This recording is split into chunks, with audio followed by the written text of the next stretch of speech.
Veronika Seider from Germany has the best eyesight in the world.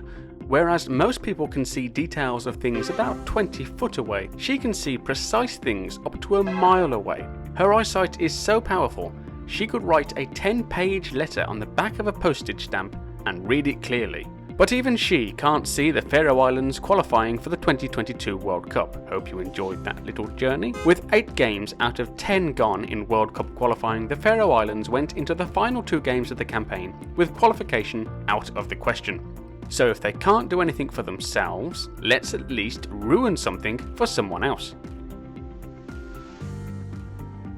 The Faroese fans packed out the away allocation in Parken in Copenhagen to take on a team with 8 wins from 8 with 8 clean sheets.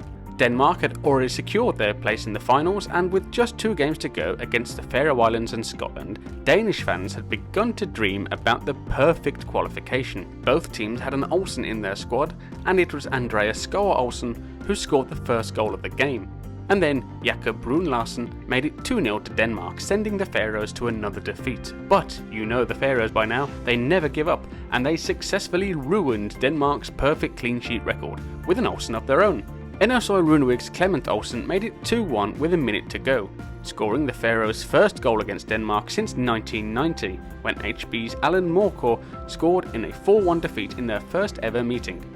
Denmark did score again to make it 3-1, and it was probably deserved with their 19 goal attempts to the Faroese 3. But importantly, one of those 3 went in. And yeah, it's a defeat, but for only the second time in 30 years, the Faroese fans came home from Copenhagen with a goal to celebrate. They rounded off their campaign with another defeat, but what stands the Faroe Islands out from other small nations and minnows is that they never know when they're beaten. 2-0 down to Israel after an hour, they put on a heroic comeback with Vojinga Gota's Solvi Vardenhammer getting a goal back, and then Clement Olsen scoring his 3rd goal in 5 international matches.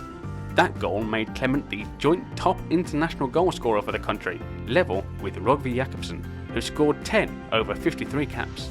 Olsen has 10 in 45. Unfortunately, the joy was short-lived as Dor Peretz put Israel back in front, and that's how it remained. Here's the final table. Denmark lost their last game against Scotland, so that goal they conceded to the Faroes must have rattled them. But they still won the group and qualified for the World Cup. Godt går Denmark. Scotland go to the playoffs with an impressive 2nd place finish. Despite finishing in 4th below Israel, Austria take another playoff place as a result of the Sphinx's riddle that is the Nations League. Then come the wonderful Faroes, and then Moldova bring up the rear. 5th out of 6th is not the best it could have been, and isn't as good as the 1-2 drawn 3 result of 2018 qualifying, but let's look at the positives. 7 goals in 10 games is the highest amount of goals scored in World Cup qualifying since 1998. It took late goals for the top 2, Scotland and Denmark, to beat us, and we got more points than Azerbaijan, Lithuania, Kazakhstan, Belarus and Moldova, all of whom have much larger populations than the Faroes, and combined together total almost a whole Argentina. For a country with fewer people than the Northern Mariana Islands, I'd say the Faroes are doing pretty well. I don't know when the next internationals are, but whenever they happen, I'll be all over it as always. Until then, have a good international break, and I'll see you next time.